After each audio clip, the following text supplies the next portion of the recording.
All right. For number 8, we have two fractions here, and we do not have a common denominator.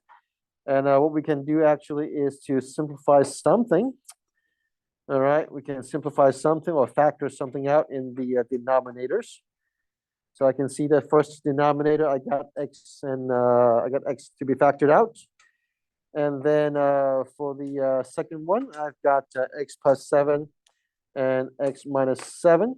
Okay. Now, you may ask, should we factor out the 2 in the numerator? I would say just hold on to it, and you would know why we should hold on to it in just a moment. Okay. So do we have a hold on. We don't have a common denominator, right? So we need to create a common denominator. So for the first fraction, I think we are lacking the x minus 7. So we need to have an x minus 7 for the first fraction.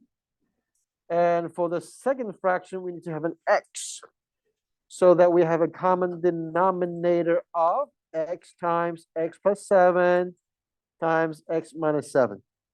Okay. So the numerator would now be x squared minus 7x. And this is the reason why factoring the 2 out would not be very necessary, because we are going to multiply something more in just a moment. So we have this, okay? Now, this is a good time to write down our restrictions. So x cannot equal to 0, x cannot equal to -7, and x cannot equal to 7. And now quickly going back to our simplification of the numerators, we have 3x squared minus 11x. And then you have x times x plus 7, x minus 7. Seems like we can factor out the x in the numerator.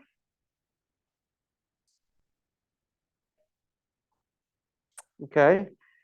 So the x's are gone. Then our final answer is simply 3x minus 11, x plus 7, x minus 7. Okay. Now, sometimes when I see 3x minus 11, I would go back and double check my work just to make sure that I took care of the combining like terms or the signs carefully, not making any mistakes, because I might expect something more to be canceled out, but I'm not seeing anything here that could make me to be a little bit suspicious. So I will look at it one more time just to make sure that I did everything correctly, and I did. So that's how I know I will leave this as our final answer. Yes.